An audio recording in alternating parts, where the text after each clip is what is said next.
nowhere does the Quran say he will come as a messenger with a new message. Quran says he will come, we believe he will come.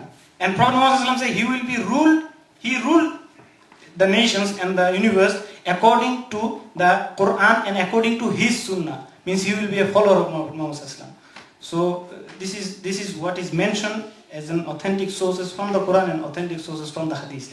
If somebody else is telling something, look, why he will come to prove them, the Christians, that look, I didn't die and I am alive. He will live for 40 years as the Hadith says, and then he will die as like any other human being.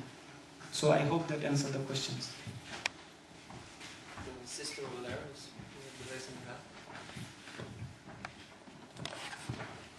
hand. I just wanted to check something with you. What chapter and verse did you get from the book of Isaiah that confirms the prophecy? And then another one, the one that confirms the Big Bang. Surah Jazakallah. The sister has asked the question that the references she's looking for about the prophecy of the book of Isaiah and what is the mention of the Big Bang. There are several prophecies, sister, I can mention from the Bible, from the Old Testament and from the New Testament. First of all, I would like to give you the reference. Book of Isaiah, chapter 29, verse 12. It says that the book shall be revealed to him who is not learned. Saying, the angel will say, read, and he says, I am not learned. Exactly word by word, the revelation, the prophecy have been fulfilled by the Prophet Muhammad. The first wahi that was given to him is mentioned in the Quran in Surah Iqra, chapter 96, verse 1 to 5. These 5 verses was revealed to him by the angel of God at the age of 40 in the Gar Hira, the mountain of Hira. So, angel of God, you read biography of Prophet Muhammad by the Muslims or by the non-Muslims. They all agree that the Prophet, he received this message from the angel, Archangel Jibreel alayhi salam. He came and he told the Prophet, Iqra. The Prophet was illiterate, so he said, Ma ana biqari, I am not learned. The angel of God commanded him for the second time, Iqra. The Prophet, he says again, Ma ana biqari, I am not learned. The angel of God, third time, he said, Iqra, bismi rabbika alladhi khalaq, khalaqal insana min alaq. So then he proceeded. So the Prophet ﷺ, then he grabs the message. This word Iqra is to read, is to recite, is to proclaim. So he understood that I am told to repeat this verse. So he repeat this verse. He also says Iqra. Bismi rabbika alladhi khalaq, khalaqal insana min alaq. Allazi allama bil qalam, allama al insana ma lam ya'lam. So the angel of God, he said, yes, this is the things that you are to remember. This is the first wahi. So the Prophet came to his wife, Khadija, may Allah be pleased with her, and you know all this. In the book of Revelation, in Sahih Bukhari, the hadith number 3, this has been mentioned about the whole story, how the first revelation came. So the second things that you wanted to know about the Big Bang is from Surah Al-Anbiya, chapter 21, verse number 30. The same verse, you see the eloquence of the Quran, the same verse, it deals with Big Bangs, and it also deals with biology. The same verse, it starts with that awalam yara lazina kafaru. Do not the unbelievers see anna samawati wal arda. The heavens and the earth were joined together. Kana taraktan fafataknahuma. And it is we who have clothed them asunder. The scientific theory is that there was a big bang. Initially it was a primary nebula, the earth and the heavens. And there was a secondary big bang. Some force was there. Science doesn't know who is the force, who created this force. But they say, if you say this is God or some extraordinary force, it was there. This is, they say, it's a Big Bang. Very 6 long period. So, this is the theory of Big Bang which is mentioned in the Quran. Surah Anbiya chapter 21 verse 30. The same verse continues that وَجَعَلْنَا مِنَ الْمَاءِ كُلِّ شَيْءٍ حَيٍّ. That I have made every living thing from water. The same verse is telling I have made every living thing from water. When we have discovered these things? Recently. Past in 50 years, 100 years, because in the history of science, 50 years is yesterday, 100 years is yesterday. So the science discovered it yesterday, and it was mentioned 1400 years before. And then Allah subhanahu wa ta'ala posed the question, Afala yu'minun, will you then yet not believe? If you see these things, the Quran was not talking with the people of Makkah 1400 years before. They were unlearned men. what they understood about this Big Bang. They don't have this telescope and all these instruments, the scientific instruments that we have. So they say, Amanna Saddaqna. We hear and we confirm. This man, we see him, he is brought up before us. 40 years, he was before us. We kept our valuable things with him. He was honest man. And he was upright man. He was a just man. He was a chaste man. He never lied. And he says these things. We don't understand these things. But what we understand, we confirm. And what rest we do not understand, we also confirm that he is telling the right. But today, Allah is talking to the man of science. Afala yu'minun, will you not believe? So this is how the Quran talks. It poses facts and figures to the unbeliever so that they can open their mind, use their intellect and come to the truth. I hope that I give you the references, and if you need more, inshallah you can have the slides or you can have the information we have the lectures in IAF and in Bolivia every Sunday, so you can have more references inshallah. Jazakallah. If it's possible, maybe you can post the slides on the webpage. Yes, the slides will be available on the webpage. It's almost open, so I request our web administrator to give it, and with more references, because this lecture of mine, which you may missed, because I have passed through very fast at the end about the scientific references, I will give you the slides along with the transcript and the script which have been written. It's more than 34 pages, so that you can have all the references, inshallah.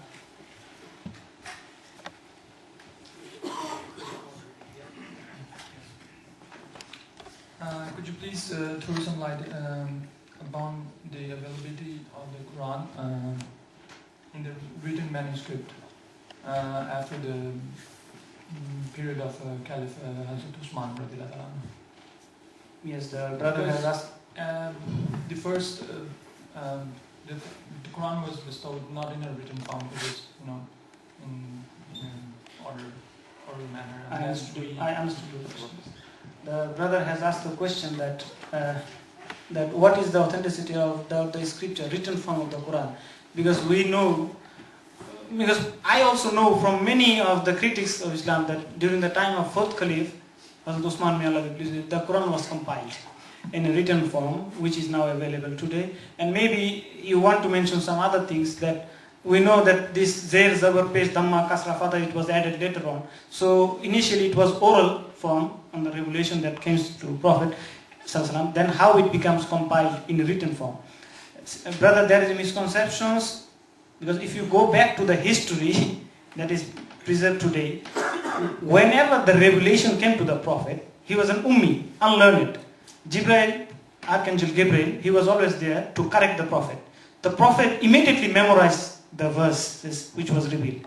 And the verses was not revealed in a chronological order. Like first chapter, Surah Fatiha, chapter 2, Baqarah, chapter 3, Al-Imran. No, not this way. The first verses is 96th chapter. So the Archangel Gabriel, they always follow the commandment of God. They instruct the Prophet which verse should be fit. The Prophet, he appointed scribes, those who can read and write. During his lifetime, the Quran was completely written in a text form. But it was not in a book form like what we have today. It was written in the sword, in blades, in stones, in the leaves of the palms, and other things. But there was appointed scribes, the group of people, we call them Hufas, those who memorize the Quran. And before the Prophet demise, the last Ramadan, he used to recite all the Quran 2 times. The part which was revealed till the last Ramadan, except those few verses that came in the last pilgrimage. So those verses, it was corrected, and Archangel Gabriel, he told the Prophet in where and which verses should be fit. So the Prophet tells the scribes, and the scribes also write and they also memorize. So this way then comes to the fourth Caliph of Islam, Hazrat Abu Bakr, may Allah be pleased with him, the first Caliph. He took this Quran, which was not in a book form, from Hafsa, may Allah be pleased with her, the wife of the Prophet. Because the manuscript form, which was written in blades or so, it was kept to Hazrat Aisha, may Allah be pleased with her. And then the Prophet, the first Caliph, he took him and he ordered those people, those who can read and write. The chief of that scribe was Zayd bin Thabit, may Allah be pleased with him. He was appointed as a chief to write down the Quran. He can write, he was also Hafiz, he also memorized. And then later on, during the time of Hazrat Usman, when Islam was spreading, then it requires the manuscript to be in a book form. And at that time, the Quran was written in the leather of camels and goats and others, like a book form. And there was two main copies from the original one. One left by the Prophet ﷺ. And these two copies, what was written, is still present in today. One in Topkapi Museum in Istanbul, Turkey. The other is the Soviet Union. One of those early manuscripts that was authorized by the Prophet ﷺ and authorized by other four caliphs. And then when Islam is spread, we know that how it comes into existence in the terms of paper. Like I now can write in a white papers, and if the verse, because I am copying from the Quran, and so in this way we have now printing machine. The technology has become more advanced, and we come to spread this book as a form of book. I hope that I give you the brief illustration how the Quran was compiled during that time. Thank you very much. Yeah, I think we'll take this guy first.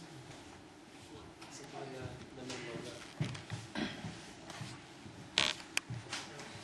Just a question, did you get the paper? We'll take that one. I was down now.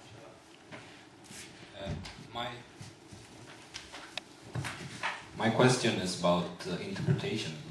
And in your point of view, is it possible to do different interpretations of the Quran text?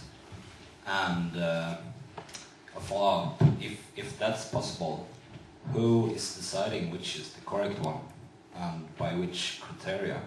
It's kind of a big question, but maybe you can talk some about it. I understood your question.